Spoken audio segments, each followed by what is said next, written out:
welcome back to my channel. My name is Sonya Maya. I have a little bit of a different background today. Lily's freaking out because I think there's gonna be a storm, so I don't want to leave her alone. So the dogs are probably gonna be in the background. This is Harper.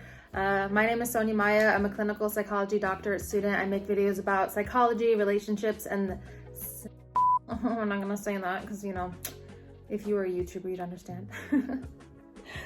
But anyways, one of the reasons that I started posting about relationships and hormones and everything is because I have fallen victim to catching feelings for the wrong person. So I'm going to have a more in-depth video right now about why we catch feelings for the wrong person, how to avoid that, and what to do when we do find ourselves in that situation.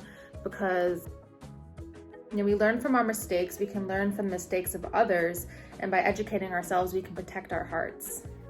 So yeah. Oh, by the way, if you enjoy videos like this, you want to learn more about yourself, relationships, sex, all that good stuff, psychology, real life applications to everything that I talk about in my topics of my videos, then please hit the like and subscribe. That would be very helpful for me in growing my content. I also post educational information on TikTok and Instagram as well. So a little disclaimer, in this video I'm going to be focusing mostly on heterosexual individuals. Some of this really does apply to anybody, no matter what gender, sexual orientation you are, but most of this research includes heterosexual individuals. So just a heads up for anybody who might be watching who isn't in that population. So as humans, we look for external stimuli outside of ourselves in order to feel the sense of fulfillment. If you think about like drug addicts, for example, they might use like drugs or alcohol in order to make themselves feel fulfilled when they aren't really happy with something in their life. And this could be something to do with the way that they were raised, maybe a traumatic event that happened to them.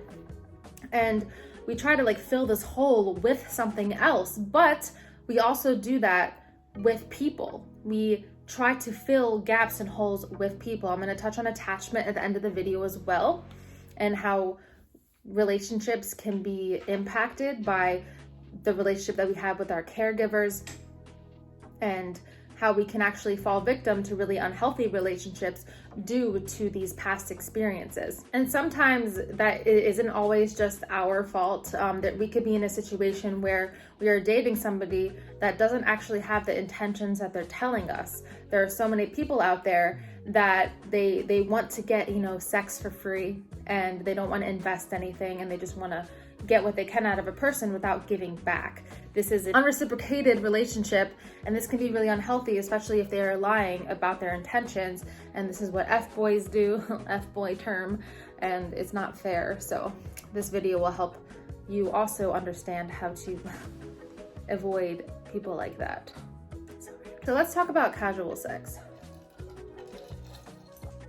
Sex with no strings attached can be really fun, but it can also get really complicated and a little bit messy. So some people enjoy having casual encounters and they're able to keep it casual, but this is not for everyone. Harper's being so loud. She's like scratching. I knew this was gonna be an issue doing this down here.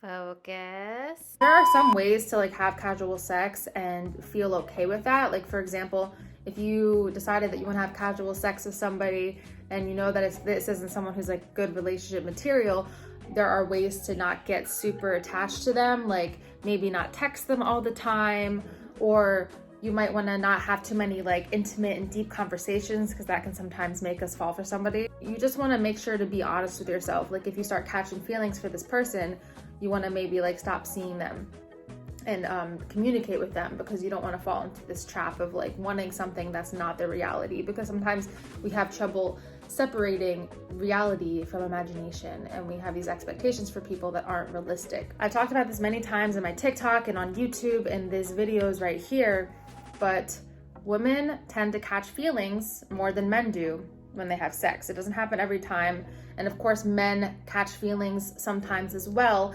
but hormonally, and according to so many studies, we release more oxytocin. And this happens like skyrockets when we have an orgasm. So it happens from like kissing and cuddling and all of that. But when we have an orgasm, that the hormones really get released. Women are biologically wired to feel attached to their sexual partners, so it's very natural. And this is a good thing, you know, like bonding with somebody is a good thing, but we might feel this sense of safety and connection with somebody that actually doesn't deserve that, who hasn't earned it. Let's say we go on a date with somebody and we're really attracted to them, but they say, oh yeah, I don't really know what I'm doing with my life. I live with my mom. I'm kind of lost. Then you're thinking to yourself, like, this is definitely not like this is not a person that meets my standards. Hello, Ruby's tail. Hello, cute little tail, little white tip tail. She's so distracting. But then you start kissing them, having sex, and then no matter what, you can't stop thinking about them. And the problem is when we have sex, when the orgasm happens, automatically the logical part of our brain shuts down. And we start thinking, like, if you have casual sex with somebody, you didn't really like them that much, like logically, you're like, whatever. But then you think to yourself, like, why haven't I heard from him? You know, like we want to tell ourselves that we're desired. We want to be desired, obviously. So even if we don't like him that much, we're like, why haven't I heard from them? Because we have this, like, such a desire to be desired, but also, like, it's the hormones that are making us have these weird feelings about people that aren't even really meeting our standards, if we're being honest with ourselves, you know? And I mentioned this before, but oxytocin is such a strong hormone. It's the hormone that gets released when a mother is, you know, breastfeeding her newborn baby. It promotes feelings of love and attachment. And like I've said, it makes us often ignore red flags. And these hormones activate the brain circuits for nurturing behavior while switching off the caution and aversion circuits. So high levels of oxytocin and dopamine, when they are circulating, your judgment is toast, just like an addiction. And the more that you have sex with somebody and spend time with them, the more you might develop these emotions and feelings, because more hormones get released, more attachment hormones gets released, the more time you spend with the person. And here's a little side note, because I've been in this situation. If you're casually, you know, having a situationship with somebody and they tell you that they're not looking for a relationship, believe them. Because sometimes we start, like, falling in love with this, like, imagination of what they could be and thinking, like, oh, but maybe they'll change their mind. And it's not on purpose, but, like, the hormones are making us feel that way. And it's accidental, but we might get anxious and wonder if they feel the same way. But we need to really start focusing on reality, because reality and imagination are two different things. So what should you do when you accidentally catch feelings? It's really important to communicate this with the person that you're hooking up with, because worst case scenario, you keep hooking up with them and they keep getting what they want from you, but you're not really getting what you want from them, and you're kind of like lying to yourself in a sense. So you have nothing to gain by keeping your feelings to yourself or pretending they aren't there. And in most cases, like I said before, the feelings grow with time. The oxytocin gets even more powerful. So you're not doing yourself any favors by keeping it inside. So tell them. And it could be scary, and it could, you know, you might not hear what you want to hear in most cases. This is editing Sonya here. My sincerest apologies. She's so cute. My phone decided to run out of storage while I was recording, so I had to continue on my iPad. I'm so sorry. It's gonna look weird and the quality's not gonna be as good. But I did my best, and blame Apple. I have a rotten apple. Okay, continue enjoying the video and protecting your hearts. I love you, bye. You need to be honest with yourself, but you should also let the other person know. You should let them know, I'm starting to really like you. This might be scary and you might not hear what you want to hear from them, but trust me, you don't want to hear it unless they want to really tell that to you. You don't want to, like, hear a lie. So just being transparent is the most important thing you could do, because this will give you peace of mind. And then if you need to stop seeing this person and having sex with this person in order to move on without getting hurt, then that's what you're gonna have to do. You only want them to reciprocate the feelings if they're being 100% honest, and that's really their intention. And being open with them is a good way to be honest with yourself. And if you really do want a relationship, like in the back of your mind, like you really do want to be with someone and that's not something they're looking for, it'll be pretty easy to get over this person. With the whole hormones thing, that goes away with time. Knowledge and time are like the two things you really need to get over the person. When you understand that you've fallen in love with your imagination more than reality, that is how you separate them in your head. Separate imagination from reality and you will get over this person. And understanding what you actually want. Like you can even write down the qualities you're looking for in a partner and really stick to that, because then you'll know when it's like you're thinking with your vajayjay rather than your brain. It's really important to control our emotions and understand that our brain has chemically altered states from hormones.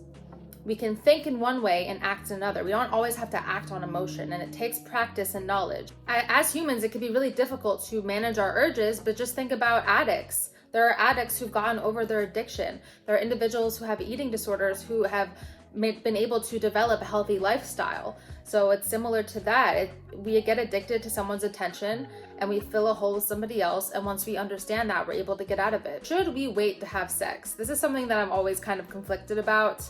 It's definitely controversial. I used to think it doesn't matter, but I changed my mind. I think a lot of the time it is good to make them wait, but I don't want to believe that. So I'm just going to go with my current thought process on it for now. So yeah, that's what I thought before, but I don't agree anymore, because I think that we should take time to bond with someone intellectually and get to know their other qualities, because our judgment gets so skewed from sex. So we should really just like get to know them in intellectual ways before we actually decide if we want them. And we can't make that decision over the D being good, okay? We need to give ourselves time to bond intellectually, and I know that my grandma would agree. Another factor that's important to think about is our choice in mates. So like thinking about what we want to look for in a partner. And it's been shown that people who are narcissistic and less responsible, have lower levels of conscientiousness, are generally not as good in relationships. So just like watching out for that kind of characteristic. They're also more likely to cheat if they're narcissistic or have low conscientiousness. We should know what we're looking for and only really honestly stick to our standards when selecting a mate. Something that's important to keep in mind is that people who are conditioned to focus on others before themselves are more likely to end up with someone who's needy. So an individual who's very agreeable, who often puts other people before their own needs, are likely to end up with a person that takes advantage of that. They might not really look out for themselves and kind of look out for other people more.